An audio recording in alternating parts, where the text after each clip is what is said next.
dallada dalsan aad iyo aad baan ugu mahadcelinayaa dhalinyarta barnaamijkan aadka u quruxda badan la soo agaasintay sida qudux badan loo soo diyaarisay muuqaalkan iyo majliskan iyo maqaamkan aan joognana maanta inagu marti qaaday dallada dalsan waxay matalaysaa si guud beeraha reer nuur beesha reer nuur waa beeraha ugu magaca dheer uguna ballaadhan marka laga hadlayo gobolka Awdal iyo Soomaaliland guud ahaan beesha reer nuur waa beesha ugu deegaan ballaadhan uguna goob doorasho badan marka la barbar dhigo beelaha dhigooda gobolka Awdal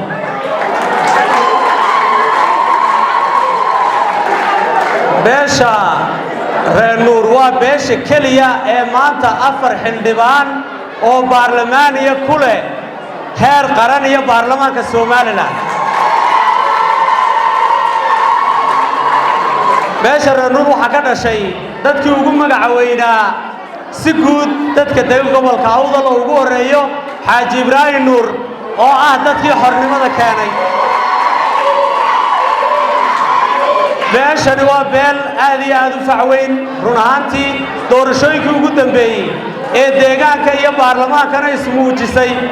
sheekooyin badan oo laga sheekayn jirayna meel ku tiirisay gobolka Awdal waxay ka soo saartay 4 xildhibaan 6 xildhibaan baa uga sharaxnaayo xildhibaanada kalena codadka keenay waa looga halka waxaad ka garanaysaa xuduudda iyo codka beeshani ay hayso inay tahay mid aan la dayalsan karin sidaa darteed dhalinyarta dalsan ee ku bohoobay dalladan waxaan u soo jeedinayaa iyagoo magaca soo jireenka ilaalinaya iyo maanta rikoodhka ay dhigeen in codkooga iyo cududooda sidaa maanta ay ugu soo bandhigeen maalinta doorashada ay soo baxaan codkoogana ay ku muujiyaan goobaha iminka aan ka sheekaynayo xisbiga kulmiyana ay u quusgooyaan تاديار موتين انت waxaan kaga baxayaa taariikhda kelmadii aan ka oranayay beesha waxaan soo gudbayaa hogaamiyaasha iyo musharaxiinta xisbiga wadani waxaad ogtiin waxa musharax madaxweyne ka ah Dr. Cabdiraxmaan Maxamed Cabdullaahi Cirro Dr. Cabdiraxmaan waa hogaamiye runaantii hayina waa hogaamiye dadkiisa kala yaqaana waa hogaamiye isku haynta iyo hogaaminta dadka uu hogaaminaya had iyo jeer ay tahay mid aanay cidna qarin karin muddo badan baa la soo shaqaynayay hogaamiyaha musharaxa idiguna markhaati baad iiga tihiin nin Cirro ay isbartaan ama nin Cirro la shaqeeyo oo ka taga ama wax ka sheegaya lama arag taana waa astaamaha hogaamiyaasha lagu yaqaan hogaamiyuhu ma aha dadka hor jooga ee hantidooda urursada ee u hanjaba ee hagardaameeya horumarkoodana curyaamiya ma hogaamiyuhu waa ka lagu hareeraysan yahay ee isagoo aanan cid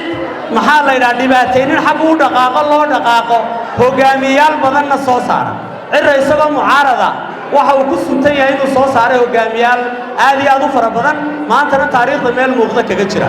waxay taas ku cadaynaysaa haddii hoggaanka dawliga waddanka uu qabto inuu waddanka wax badan ka bedeli doono waddankuna badhaadhe iyo bashashiyo barwaaqo uu gaari doono diyaar ma u nahay inaan Cabdiraxmaan Cirro taageerno diyaar ma u nahay maxamed cali oo cabdi waa musharaxa xiga maxamed cali oo cabdi beesha maanta halkan joogta ayuu ka soo jeedaa waa ninka gobolka Awdal maanta candidate-ka waa xilka ugu sareeya ee xisbiga wadani Soomaalidu waxay tiraahdaa marka jeeligu dhaqaaqay lugtu dhaqaaqda hadaanay beeshani cududeeda ugu hiilinin Maxamed Cali waxa laga yaabaa in kuwa kalena ay iyaga laftooduna aad u dhaqaaqi waayaan idigu inaad hormuud noqotaan diyaar ma u tihiin maxamed cali oo cabdi waa nin alla yaqaana waa nin degan waa nin dulqaad badan oo qunyar socda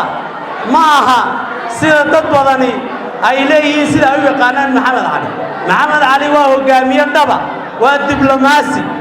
waa nin gobolka Awdal tabashooyinka ay tabayaan iyo baahiyaha ay qabaan iyo cabashooyinka muddo badan ay qabeen wax badan sixi kara xirsi cali xaaji xasan oo ah xisbiga ninka maanta guddoomiyaha ka ah waa shakhsiga Soomaaliland oo isku raacday inuu yahay nin ballanta iyo axdiga uu golahan marnaba ka bixin hogaamiyaashaas aynu haysanaa dal sanay diyaar ma u nahay xisbi ahaan iyo musharaxiina soo saarno kulmiye inaan u quuskoyno diyaar ma u nahay imikana kulmiyaal badan oo niqaamo baa soo baxay oo reer awdal baa nahay maxay baan dad ku codcodanaya kuwaana soo kulmiye ma raacino inagu xisbiga wadani baynu nahay labada codba ugu dambeyntii waxaan ku soo gabagabeynayaa reer awdal cod badan bay maanta haystaan 180 kun oo cod baa yaalla 180 kun oo cod waxay wax tari karaan haddii maalinta doorashada sideeda loo soo baxo oo la codeeyo dhalinyarta waxaan ku dardaarayaa marka inaanad codkaaga keliya ka shaqaynine bal sidaynu dadka u soo saari lahayn sidii gobolku u codayn lahaa kulmiyana la tusi lahaa gobolkan in la yiraahdo kuma rabno ee kulmiyo bye bye kulmiyo ha dhaco kulmiye muuse biixina ha dhaco wakiiladiisuna ha dhacaan kuwa niqaamana wataana ha guul daraystaan wadani ha guulaysto idinkuna guulaysta